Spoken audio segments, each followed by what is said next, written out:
উফ, বাইরে কি গরম, তাই বলে কি বাড়িতে বানিয়ে চিকেনও খাবো না? হ্যাঁ খাবো, কিন্তু খুব কম মশলায় খাবো, যাতে শরীরটা ভালো থাকে আর মুখের অরুচি ভাবও কমে যায়। তাহলে রেসিপিটি স্কিপ করবেন না কিন্তু। নমস্কার বন্ধুরা, মাই সিম্পল লাইফস্টাইল ব্লগে স্বাগত জানাই। খুব কম মশলায় বানিয়েছি। প্রথমে আমি বড় সাইজের চিকেন বাজার থেকে এনে হালকা গরম জলে ধুয়ে নিয়েছি। 1 কিলো চিকেন নিয়েছি। এরপর দিয়ে দেবো 1 কাপ দুধ। প্রথম ম্যারিনেশন করব চিকেনটাকে যেভাবে: হাফ কাপ সর্ষের তেল, হাফ কাপ জল ঝরানো টক দই, 2 টেবিল চামচ হলুদ গুঁড়ো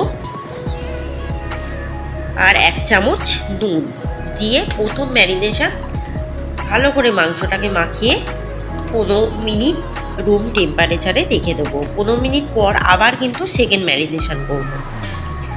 কীভাবে করব দেখে নিন। এটা রেস্টে থাক। আবার 15 মিনিট পর দিয়ে দেবো 3টে তেজপাতা আর 3 টেবিল চামচ গোলমরিচ গুঁড়ো, 3 টেবিল চামচ সর্ষের তেল, 3টি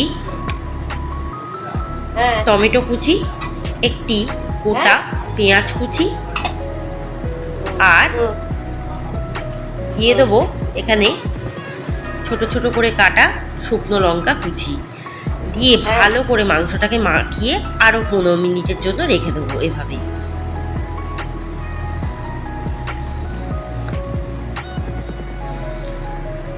15 মিনিট পর কড়াই দিয়ে দেবো হাফ কাপ সর্ষের তেল। তেলটা ভালো করে গরম করতে বসিয়ে দেবো। এরপর যা যা মশলা বাটবো দেখে নিন। 2টি পেঁয়াজ ছোট সাইজের, 8টা কাঁচা লঙ্কা, পরিমাণ মতো আদা, 1টা গোটা টমেটো আর 2টো গোটা রসুনের কোয়া খোসা সমেত বাটবো জল ছাড়াই। দেখুন ঘন ঘনভাবে বাটা হয়ে গেছে আর এদিকে কিন্তু তেলটাও গরম হয়ে গেছে। এবার কিন্তু আমি মশলাটা ঢেলে দেবো,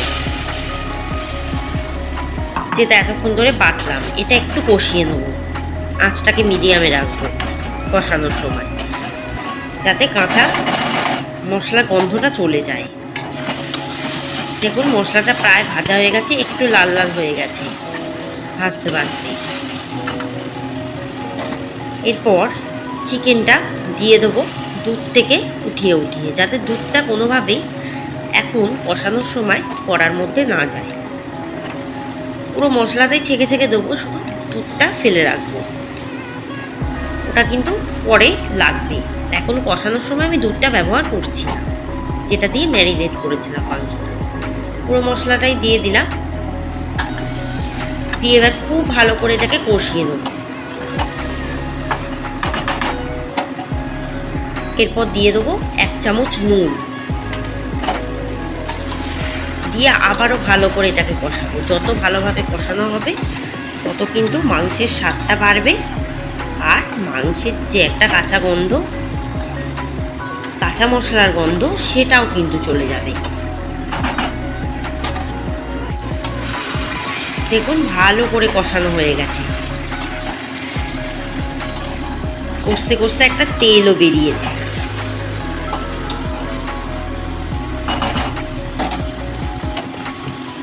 এরপর ওই দুধটা ঢেলে দেবো যেটা দিয়ে মাখিয়ে রেখেছিলাম।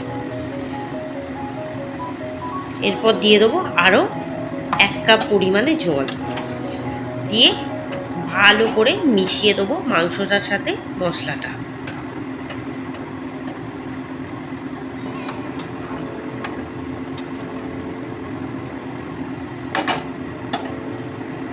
মাংসটা একটু ফুটে উঠলে তারপর দিয়ে দেবো গোটা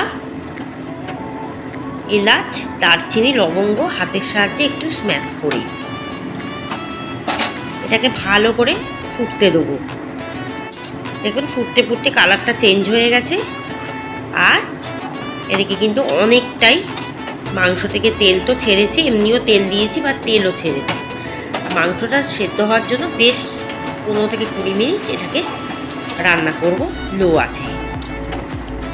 এইদিকে নুনটা নিজেদের স্বাদ অনুসারে চেক করে নেব, ঝাল যদি প্রয়োজন হয় আর একটু ঝাল দিতেই পারেন। দেখুন মাংসটা প্রায় কিন্তু সিদ্ধ হয়ে গেছে, আর এদিকে কালারটাও চেঞ্জ হয়ে গেছে। আর একটু ঝোলটাকে মরিয়ে নেব।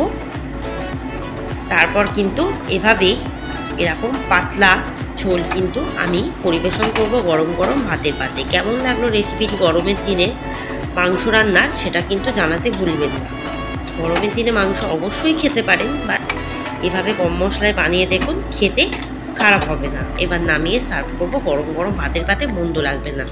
সমস্ত রেসিপি দেখবেন আর আমাকে কমেন্টে দয়া করে জানাবেন। চ্যানেলটিকে সবার মাঝে শেয়ার করবেন। আগামী রেসিপির জন্য চোখ রাখবেন আমার চ্যানেলে। ধন্যবাদ।